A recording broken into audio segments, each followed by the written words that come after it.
Pada tahun 1595, kehidupan masyarakat Banten dipenuhi dengan ketenangan. Sementara di Belanda, pada waktu yang sama, terlihat Cornelis de Houtman yang berdiskusi dengan bawahannya untuk menjelajahi samudera dengan tujuan untuk mencari rempah-rempah. Sehingga di tahun 1596, rombongannya tiba di Banten pertama kali dengan tujuan berdagang. Tujuan awal untuk melakukan perdagangan perlahan berubah menjadi keserakahan. Semakin lama awak kapal Cornelis de Houtman mulai bersikap kasar, sombong, dan menerapkan sistem monopoli.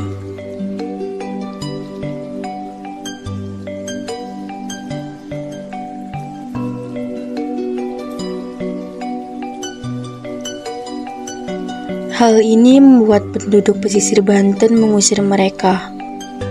VOC dibentuk pada tanggal 20 Maret 1602 dan VOC membentuk pemerintahan Netherlands India pada 27 November 1609 dengan struktur pemerintahan Dewan Hindia atau sejenis dengan parlemen di Indonesia. Hal ini menyebabkan Pieter Both ditugaskan untuk memerintah sebagai Gubernur Jenderal pertama VOC di Indonesia.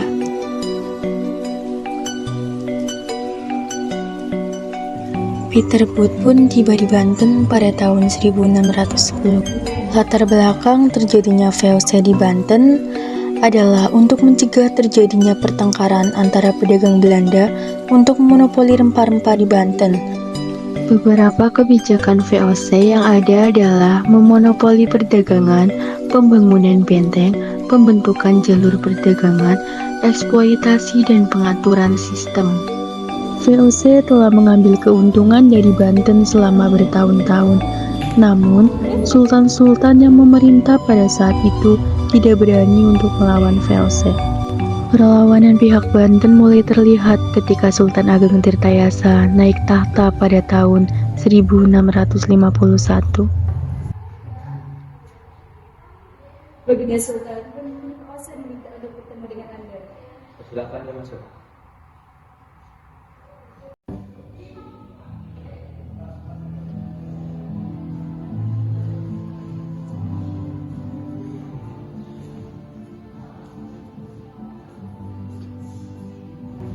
Salam Baginda Sultan. Kami dari pihak VOC ingin menawarkan sebuah perjanjian. Sebutkan perjanjian itu. Sebuah perjanjian untuk memonopoli perdagangan, wahai Baginda. Tantang sekali kamu. Aku tidak pernah menyetujuinya. Sultan Ageng menolak untuk bekerjasama dengan Belanda dan mulai membangun negara Banten menjadi pusat perdagangan internasional. Ia bekerja sama dengan berbagai negara mulai dari Cina, Arab, dan Eropa. Purbaya, ada apa kamu menghadap? Salam Ayahanda. Ayahanda, kompani Belanda telah membubarkan semua perairan Pulau Banten. Bagaimana ini Ayahanda? Berbagai macam pedagang dari mancanegara tidak bisa memasuki pelabuhan. Apa yang diinginkan Belanda? Mereka selalu membuat onar. Ayahanda, mungkin mereka melakukan ini semua karena kita menolak bekerjasama dengan mereka dan memilih untuk bekerjasama dengan pedagang negara lain. Kompani Belanda lah yang tidak tahu malu karena mereka menginginkan monopoli perdagangan. Tidak tahukah mereka dapat mencoba di Banten?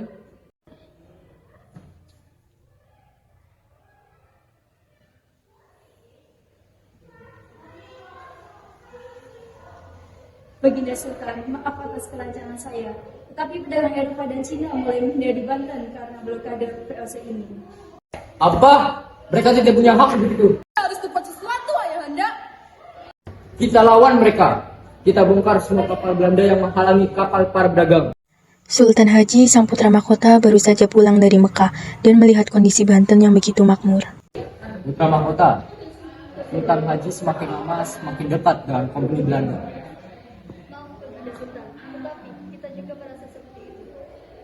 Baginda Sultan, Sultan Haji telah bekerjasama dengan kompani Belanda untuk menaikkan pajak dagang tanpa sepengetahuan kami. Kakak tidak akan mungkin melakukan hal itu. Apakah kompani Belanda telah berhasil mempengaruhi kakak untuk melakukan hal itu? Apakah yang kau katakan adikku? Sudah lama kita tidak bertemu. 2 tahun aku di Mekah, aku tidak pernah mendengar kabarmu dan Banten. Putra Mahkota, apa maksudmu menjalin kerjasama dengan kompani Belanda? yang justru mempersulit rakyat-rakyat kita. Apakah ini yang kau pelajari selama kau merantau? Aku melakukannya agar Banten berdamai dan jauh dari perang. Itu hakku ayahanda sebagai penerusmu. Apa-apaan pemikiranmu ini? Belanda sangatlah licik. Mereka baik apabila ada maunya. Mereka hanya memikirkan diri sendiri. Bagaimana rakyat-rakyat kita? Ubah kembali keputusan dan kebijakanmu itu, atau kami akan berperang melawan mereka. Kami tidak takut.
Ayahanda, pasukan kita banyak yang gugur ayahanda saat mendengar bahwa kakak bersekongkol dengan kompani Belanda.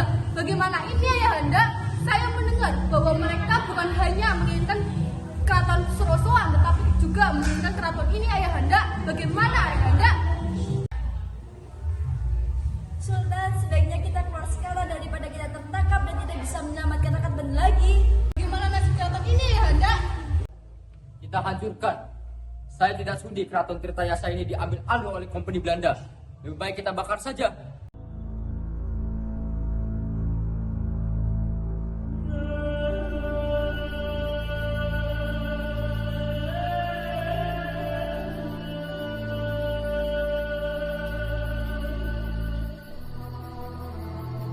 Betapa aku tidak sudi keraton Tirtayasa ini diambil alih oleh kompeni Belanda. Bismillahirrahmanirrahim.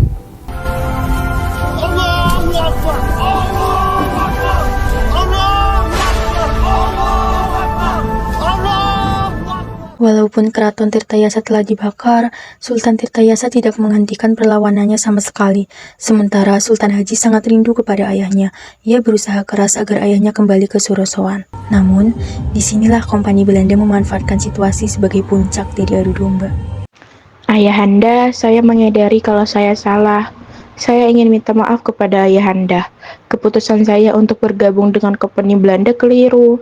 Namun, semua ini dilakukan untuk menciptakan kedamaian dan kemakmuran rakyat Banten. Maafkan saya sangat rindu. Mohon ayahanda kembali ke Sorosowan. Sultan Ageng Tirtayasa pun mendapat surat tersebut, dan setelah membaca surat tersebut, Sultan Ageng Tirtayasa terharu dan akhirnya kembali ke Sorosowan sesuai dengan permintaan anak sulungnya. Ayahanda, bagaimana kabarmu? Aku sangat merindukanmu. Apakah benar surat yang kau tulis itu? Itu tidak benar, Sultan. Kami tidak dapat memonopoli perdagangan. Kapal kami rusak dan perang telah terjadi di mana-mana. Tangkap dia. Apakah ini kelakuanmu, putraku? Apakah kekuasaan ini yang kau inginkan? Di mana hati nuranimu? Tidak, bukan begitu. Diam. Sekarang Sultan Ageng akan dipindahkan ke Batavia.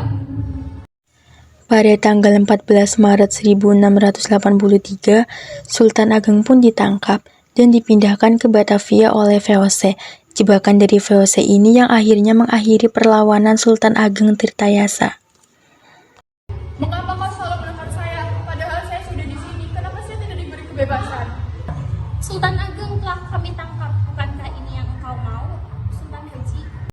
Sultan Haji pun wafat pada tahun 1687 di Banten. Sementara Sultan Ageng wafat pada tahun 1692 di Batavia.